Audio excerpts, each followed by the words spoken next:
Fala, my friends, beleza? Esse aqui é o canal My Friend Dev, meu nome é Marcelo Machado e eu queria falar com vocês sobre a rotina de desenvolvimento de um programador remoto. Bom, eu, antes de entrar na área, é uma dúvida de como funcionava, o que era ser um programador, como é que funciona na prática do dia a dia, e eu queria falar com vocês sobre essa rotina, né? O que a gente faz, como é que a gente recebe a demanda, como é que a gente faz para executar, como é que a gente separa tudo, até a conclusão, tá? Então, gente, para começar, o time de produtos passa para a gente uma relação de coisas que a gente precisa melhorar no sistema. Tá? Dessas coisas, geralmente elas vêm já separadas em epics. O que são epics? São os grandes casos, os grandes nomes de coisas que a gente precisa entregar. Então, por exemplo, alguma melhoria no sistema do fluxo de cadastro, alguma automatização de algum processo que é feito manualmente, ou qualquer outro tipo de demanda que a gente precise fazer para melhorar no sistema. Tá?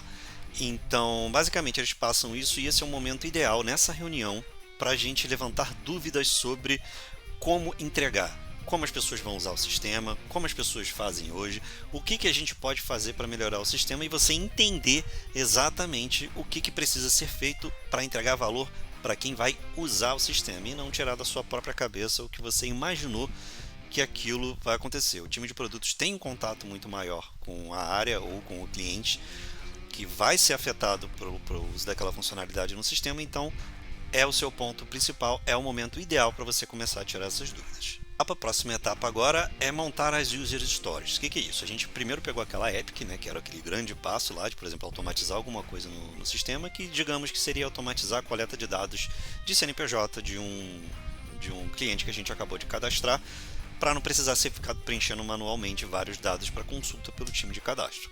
Então, dessa etapa a gente poderia, por exemplo, vou criar um fluxo no sistema para que quando eu clicar num botão, ele vai consultar em algum site, em alguma API, em alguma tabela, alguns dados desse CNPJ e guardar para a gente no sistema. Então, essa poderia ser, por exemplo, a primeira user story. A gente já pode criar, salvar e exibir isso na tela para o cliente. Tá? Uma outra user story para esse mesmo caso poderia ser, por exemplo, automatizar esse fluxo. Então, ao invés da pessoa ter que necessariamente ficar clicando naquele botão, a gente cria um fluxo, uma rotina que vai fazer essa atualização dos dados e verificar se algum dado foi atualizado, se algum dado só vai ser incluso. Inclusive, a gente pode também colocar para que, além desses dados de atualizar o produto, pode ter uma terceira user story, por exemplo, para atualizar de novo a cada venda do cliente ou periodicamente, enfim, não somente ali no momento do cadastro. A gente cria os casos de aceite, que seriam coisas mínimas que a história precisa ter para que a gente, então, aquele mínimo pronta para teste, então, para teste do time de QA. Então a gente debate o que precisa ser feito. Essa reunião costuma ter também, pode ter também, né, o próprio time de QA, o time de produtos e o time de desenvolvimento e, obviamente, o Scrum Master também. Então, definiu as histórias, definiu os casos de aceite, a gente segue para a próxima etapa. O time de desenvolvimento vai se reunir para poder quebrar ainda mais essas user stories, criando as tasks. O que seriam isso? Então, por exemplo, aquele primeiro caso que a gente vai consultar numa API. Então a gente primeiro vai discutir, a primeira task que a gente vai ter que fazer, a gente vai ter que criar uma tabela para poder armazenar esses dados. Numa segunda task, por exemplo, a gente vai ter que criar uma comunicação com essa API ou com esse outro sistema ou com alguma outra coisa para poder recuperar esses dados do CNPJ que a gente está pedindo para consultar. Uma terceira, a criação do botãozinho lá no front-end que vai chamar os dados ali no back-end para poder fazer essa consulta. Uma quarta user story, por exemplo, esse dado que a gente vai pegar, a gente vai salvar ele na tabela. Tá? Isso pode ter sido feito numa outra task, mas é só um exemplo para você. Então acabou isso, uma outra task para poder resgatar esse dado quando a gente abrir a tela do cliente para a gente ver esses dados CNPJ completos. Então, pegando isso tudo, o time de desenvolvimento tendo isso tudo detalhado, a gente já consegue dar uma estimativa do tempo de entrega de cada uma das histórias para o time de produto. E aí vai debater se o que vai manter, o que vai tirar, o que vai simplificar e vai ter esse joguinho entre uma e outra para poder seguir os próximos passos. Finalizando então esse processo de definição das tasks e estipulação do prazo, a gente entra agora na fase de fato, que a gente tem as nossas dailies. Então a gente vai pegar as tasks, cada desenvolvedor vai escolher, eu quero fazer essa task, essa task, essa task, e a gente começa a iniciar o fluxo. Iniciou o fluxo, todos os dias a gente vai criar um horário para poder, junto com o Scrum Master e o seu gerente, né, e o pessoal do time de produtos, dizer para eles, olha, se teve algum problema, se isso vai afetar o prazo de entrega. Não teve problema, não vai afetar o prazo de entrega, não precisa falar, senão também fica aquela reunião chata de o que eu fiz no dia anterior, o que eu vou fazer daqui para frente. E uma coisa muito importante, sempre deixar claro, ser sincero do que está acontecendo e sempre tentar ser objetivo.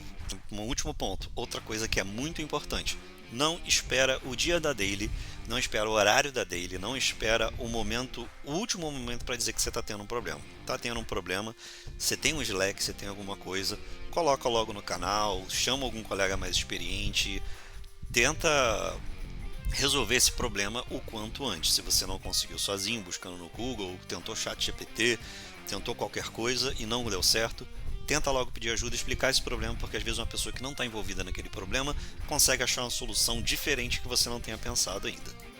Depois dessa etapa, né, finalizando todas as tasks, alguém do time vai pegar essa história para poder testar, ver se ela deu certo, se está tudo certo, se não, volta para alguém tentar executar e finalizar aquele ponto que estava em aberto dos casos de aceite, por exemplo, que não foram cumpridos.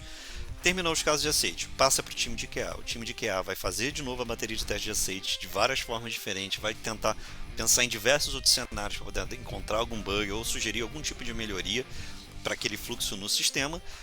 E terminando isso, a gente inicia o deploy. O que é o deploy? Um desenvolvedor vai ficar responsável por aquela história, junto com o time de QA, vai iniciar todo o fluxo de CI/CD, para que seja startado o fluxo inicial para colocar aquela história em produção.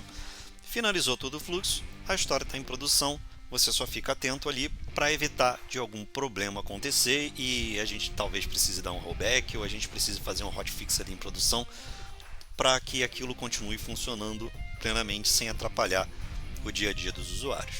Então, recapitulando, o que a gente faz aqui no processo todo? A gente recebe as epics do time de produto, debate todos os pontos da epic, a gente monta as user stories e os casos de aceite, depois quebra essas user stories em pequenas tasks, que são pequenos pedaços da tarefa do que você tem que fazer para entregar ela, tem as dailies de alinhamento, para você poder levantar alguns pontos, o que pode estar atrasado ou alguma dificuldade que você encontrou no meio do caminho. Depois a gente segue com o deploy do projeto e é só correr para o abraço e torcer para não ter nenhum bug em produção que não foi pego durante todo esse fluxo, tá? Muito obrigado, espero que você tenha sido sucinto e direto com vocês para não ter muita enrolação e a nós, my friends.